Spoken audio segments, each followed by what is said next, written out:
बिस्मिल्लाह रहमान रहीम। शुरू करता हूँ अल्लाह के पाक नाम से जो बहुत बड़ा मेहरबान नहायत रहने वाला। दोस्तों, बहनों, भाइयों, बुजुर्गों, अस्सलाम वालेकुम। सुल्तान सलाहुद्दीन अय्यूबी की सिलसिलावार किस्त नंबर 66 में हम करक के बहरा मुर्दार के हाकम रेनाल्ड की कसम, उन्होंने जो कसम खाई थी उसको हम बयान कर रहे हैं, जिसमें उन्होंने कहा था और कसम खाई थी कि हजूर पाक सल्लल्लाहु अलैहि वसल्लम का रोजा मुबारक को फना करने की नाउज़ बिल्लाह मुआज़ बिल्लाह वो कसम खाई थी। तो दोस्तों, मुआहदा शमशाद के दौरान एक और बड़ी सियासी तब्दीली वाक़ हुई थी। एक इंतहाई मुतसब और खूंखार सिपहसालार रेनाल्ड कई साल से हलब के कैद खाने में असीर की जिंदगी बसर कर रहा था। मुआहदा होते शाह यरूशलेम, रेमंड शाह, आर्मेनिया, रोहबन और हाकम तराबलस एडम ने सुल्तान मलिक साला पर रेनाल्ड की रिहाई के लिए शदीद दबाव डाला था। हलब के तमाम उमरा को रेनाल्ड की कैद और बंद या आजादी से कोई दिलचस्पी नहीं थी, मगर फिर भी खानदान जंगी के चंद वफादार उमरा ने दबे लफ्जों में सुल्तान मलिक साला पर यह बात वाज़ा कर दी थी कि रेनाल्ड एक जाब और सफाक और खून शाम सलीबी है, जो आज़ाद होने के बाद बहरे अनवार मिलते इस्लामी को शदीद नुकसान पहुंचाने की कोशिश करेगा। मगर सुल्तान मलिक साला जैसे खुद गर्ज और हौस परस्त हुक्मरान को मिल्लत इस्लामी के इज्तिमाई मफादात से क्या दिलचस्पी हो सकती थी। इसने अपने वफादार उमरा के मशवरों को यकसर नजरअंदाज करते हुए रेनाल्ड जैसे दरिंदे को खुशी से आजाद कर दिया था। रेनाल्ड ने हलब की कैद से रहा होने वाले उसी वक्त अपनी फितरत के मुताबिक नए गुल खिलाने शुरू कर दिए थे। रेनाल्ड की असीरी के दौरान असाई रियासत करक का हाकम हम्फ्री ऑफ ट्रोन का इंतकाल हो गया था। हम्फ्री की कोई औलाद नहीं थी, इसलिए करक पर इसकी अधेड़ उम्र बेवा एस्टानिया हुकूमत कर रही थी। एस्टफानिया अपने किरदार के एतबार से एक होशकार औरत थी। इसके बेपरवाह रवैये का ये आलम था कि वह शराब पीकर दरबार में बैठा करती थी और कभी कभी नशे की हालत में गलत फैसले सुना दिया करती थी। बाद में जब इसका खमार टूटता था तो वो अपने अहकाम वापस ले लेती थी। तमाम आरकान सुल्तानत एस्टफानिया की इन बदमस्तियों से परेशान थे, मगर इनके पास इनका कोई इलाज नहीं था। इसी दौरान रेनाल्ड हलब की कैद से रहा होकर करक पहुंचा। इस्लाम दुश्मनी के सबब रेनाल्ड एशिया कोचे के तमाम ईसाई रियासतों में बेहद मकबूल और हर दिल अजीज था। वो 40 साल का एक दराज कादम तवन्ना जिस्म रखने वाला खूबसूरत मर्द था। मलका एस्टफानिया ने बड़ी गर्मजोशी के साथ रेनाल्ड का इस्तेमाल किया। एस्टफानिया दरपरदा इस वक्त भी रेनाल्ड से मोहब्बत करती थी जब इसका शौहर जिंदा था। एस्टफानिया ने हम्फ्री ऑफ ट्रोन की मौजूदगी में भी रेनाल्ड से खुफिया मरासम कायम करने की कोशिश की थी, मगर रेनाल्ड एक नहायत ज़हीन और शातिर इंसान था। इसने बड़ी होशियारी के साथ इस होश परस्त औरत से अपना दामन बचा लिया था। वो अच्छी तरह जानता था कि अगर ये राज फाश हो गया तो करक का हुक्मरान हम्फ्री ऑफ ट्रोन इसे जिंदा नहीं छोड़ेगा। इसलिए वो एक बदनाम शख्स बनकर रह जाएगा। मगर आज सूरत बिल्कुल यकसर बदली थी। हम्फ्री ऑफ ट्रोन कब्र में सो रहा था और मलका एस्टफानिया आज़ाद एशिया के लिए आजाद थी। अगरचे अधेड़ उम्र मलका में रेनाल्ड के लिए कोई जिस्मानी कशिश नहीं थी, मगर इसका सबब से बड़ा हुस्न यह था कि वो एक अहम रियासत की मालिक थी। रेनाल्ड ने अपने खौफनाक अज़ाइम की तकमील के लिए फौरन एस्टफानिया से शादी कर ली और इस तरह वो बहरा मुर्दार डेड सी के तमाम किलों का मालिक बन बैठा था। वाज़ेह है कि यह वही इलाका था जहाँ हजरत इब्राहिम अलैहिस्सलाम के भतीजे हजरत लूत अलैहिस्सलाम की उम्मत आबाद थी, जिसे कुदरत ने एक खौफनाक अज़ाब के जरिए तबाह कर दिया था। करक का इक़्तिदार हासिल करते रेनाल्ड ने अपने मुसलमानों के खिलाफ अपने इंतकामी मुहिम का आगाज कर दिया था। मुसलमान सौदागरों का काफिला करक इलाके से गुजरा था। रेनाल्ड के सिपाहियों ने इन पर हमला करके तमाम ताजरों को कत्ल कर दिया और इनका सारा माल और इसबाब लूट लिया था। जब इस खौफरेज और लर्जाखेज वाक़े की इतला मिस्र पहुंची तो सलाहुद्दीन अय्यूबी जैसे आईनी असाब रखने वाला इंसान भी चीख उठा। ये सिर्फ मुआहदा अमन ही की खिलाफ वर्जी नहीं है, बल्कि सफाकी और दरिंदगी का बदतरीन मुजाहरा भी है।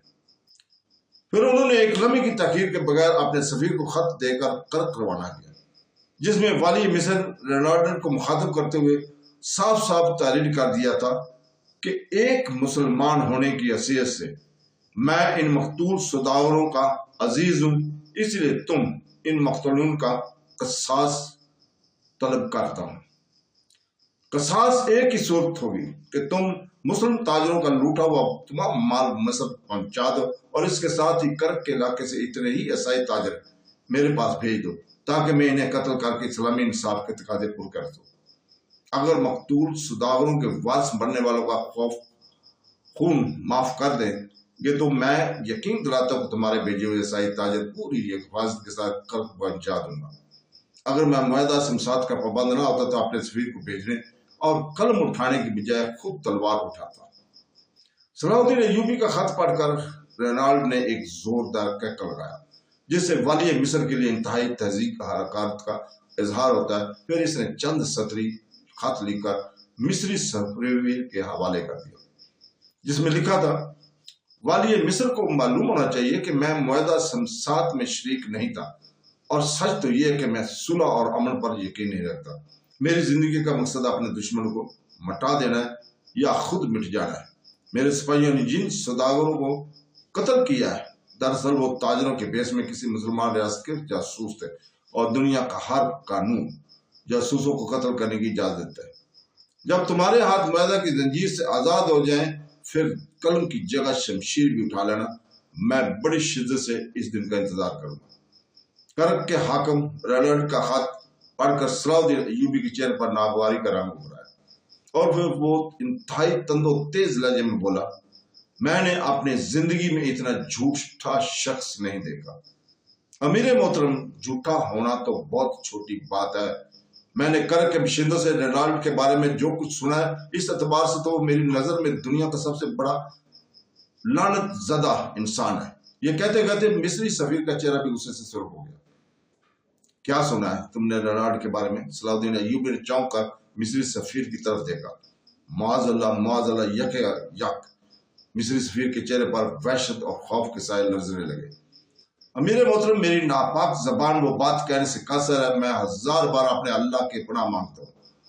मिस्री सफीर की इसराबी कफियत देखकर तमाम हाज़िरीन दरबार भी परेशान नजर आने लगे। सलाहुद्दीन अय्यूबी पहले ही रेनाल्ड का खत पढ़कर गुस्से में भरा बैठा था। अपने सफीर की खौफजदा हालत देखकर और भी बरहम हो गया। जब तक तुम बताओगे नहीं फिर मैं कैसे समझूंगा कि इस कज़ाब ने क्या कहा है। सलाहुद्दीन अय्यूबी का हुक्म सुनकर मिस्री सफीर जबान खोलने पर मजबूर हो गया। मैंने अपनी आंखों से देखा कि कर्क के बशिंदे इस शैतान रेनाल्ड की परतशस कर की हद तक चाहते हैं और इसे बेपनाह इज्जत एहतराम की वजह है कि इस मरदूद ने खाना काबा और सरकार दो आलम सल्लल्लाहु अलैहि वसल्लम के रोजा अतर को सफा हस्ती से मिटाने की कसम खाई है। ये कहते कहते मिस्री सफीर के चेहरे पर दुनिया भर की नफरत का रंग उभरा था। ये सुनकर तमाम हाज़िरीन दरबार जोश और इसराब में अपनी नशिस्तों से खड़े हो गए और पूरा दरबार इंतकाम के शोर से गूंज उठा।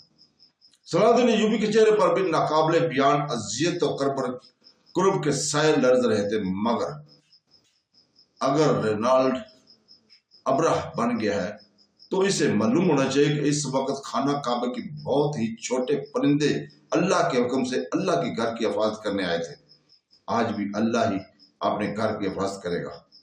मुश्किल होने की बजाय ये दुआ करो कि हम सब मिलकर इस लाइन को बेनामो निशान कर दें। वैसे मैं अपने तौर पर कसम खा चुका हूं कि मैं इस शातम रसूल सल्लल्लाहु अलैहि वसल्लम को अपने हाथों से कत्ल करूंगा। अहले दरबार पर फर्ज है कि वो रोजाना मेरी ये कसम को मुझे याद दिलाया करें।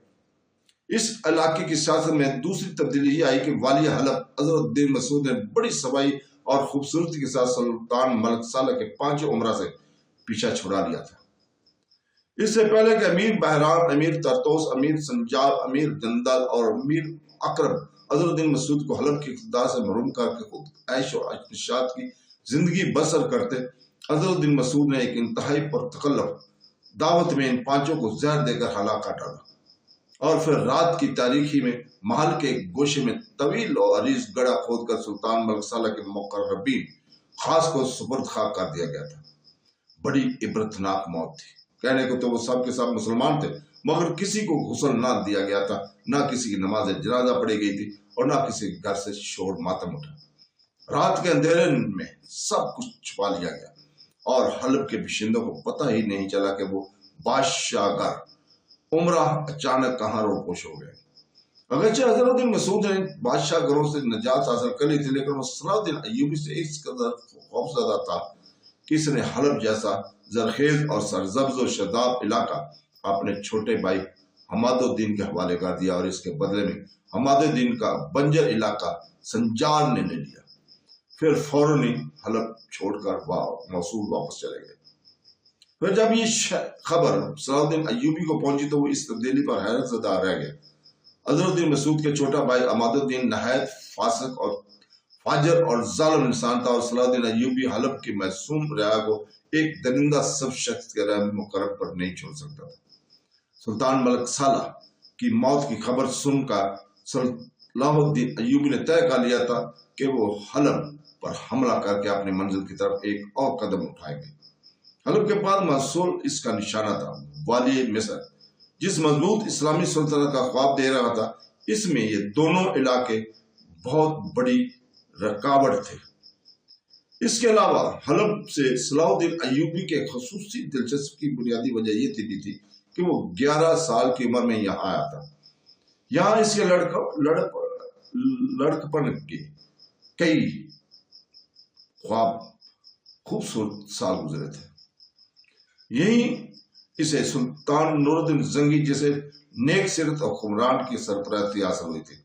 یہی اس نے اپنے مشفق اور مہربان استاد قاضی ابن ارسون کی درسگاہ میں تعلیم حاصل کی تھی، اور یہی ایک کنیز شاریہ نے اس سے بے پناہ محبت کی تھی۔ سلطان عادل کی وفات اور مصر کے اقتدار سے صلاح الدین ایوبی کو دوبارہ حلب آنے کا موقع ہی نہیں دیا، بس کبھی کبھی تنہائی میں سے اس خوبصورت شہر کی یادیں ستایا کرتی تھی۔ شاہ یروشلم، حلب اور موصل کے اتحاد ثلاثہ اور معاہدہ سمسات کے بعد صلاح الدین ایوبی ایک طاقتور حکمران بن چکا تھا۔ دمشق اور شام کے کچھ علاقے پر قابض ہوتے ہی اس کے لیے حلب پر حملہ کر کے مثبت نتائج حاصل کرنا بہت آسان تھا، مگر اس کی غیرت نے یہ گوارا نہیں کیا کہ جہاں اس کا آقا زادہ سلطان ملک صالح حکومت کرتا ہوا اور وہ اس سرزمین کو اپنے گھوڑے کے سموں سے رونق ڈالے۔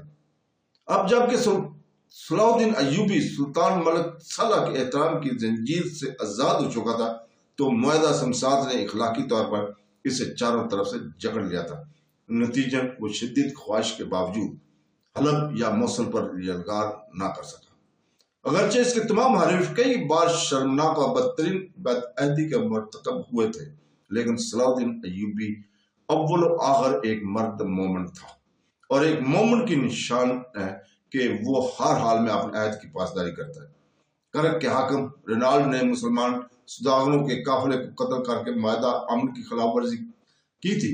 اگر صلاح الدین ایوبی چاہتا تو اسی واقعے کو بنیاد بنا کر وہ بھی معاہدہ سمسات کے ٹکڑے ٹکڑے کر کے ہوا میں اڑا دیتا، لیکن اس نے بڑی سنگین ساتوں میں غیر معمولی ضبط و تحمل کا مظاہرہ کیا۔ ابھی معاہدہ سمسات کے ختم ہونے کی میں 1 سال کی مدت باقی تھی، اور اپنے اقفاء عہد کے سبب اس کے لیے یہ طویل عرصہ بہت ہی صبر آزما تھا۔ تاہم صلاح الدین ایوبی نے بہت غور و فکر کے بعد ایک نیا قدم اٹھا ہی لیا۔ ایک دن والی مصر صلاح الدین ایوبی نے اپنے امیروں، سالاروں اور دوسرے منصب داروں کا غیر معمولی اجلاس طلب کیا، اور اپنی نشست پر کھڑے ہو کر ایک پر اسرار تقریر کی۔ تمام تعریفیں اور بڑائیاں اس ذات پاک کے لیے جو اپنے بندوں پر نہایت مہربان ہے۔ میرے اور تمہارے درمیان بس یہی فرق ہے کہ تم اسلام کے سپاہی ہو اور میں تمہارا سالار۔ اللہ نے یہ درجات اس لیے قائم کیا کہ دنیا کا نظام جاری اور ساری رہے، ہم سب ایک ہی منزل کے مسافر ہیں، اور وہ منظر اس کے سوا کچھ نہیں کہ ہم اپنے آقا حضرت محمد صلی اللہ علیہ وسلم کے لائے ہوئے نظام کو اس زمین پر صحیح انداز میں نافذ کر سکیں۔ اس طرح ایک مقصد کے عظیم تکمیل کے سلسلے میں ہم ایک دوسرے کے معاون ہیں۔ یاد رکھو کہ تم مجھ سے چھوٹے ہو اور نہ مجھ سے بڑے ہو، کہہ کر والی مصر کی کچھ دیر کے لیے خاموش ہو گیا، اور اس نے اپنے دربار کی آخری کوشش تک نظر ڈالی، اور ہر امیر، سالار اور سپاہی اپنی جگہ ساخت بیٹھے ہوئے تھے، اور ان کے چہرے بتا رہے تھے کہ اس سے تحمید کے بعد صلاح الدین ایوبی کوئی بہت بڑا اعلان کرنے والا ہے۔ تو دوستو، اس کے ساتھ ہی اجازت چاہتے ہیں کل تک کے لیے۔ کل ہم یہیں سے شروع کریں گے۔ اللہ حافظ۔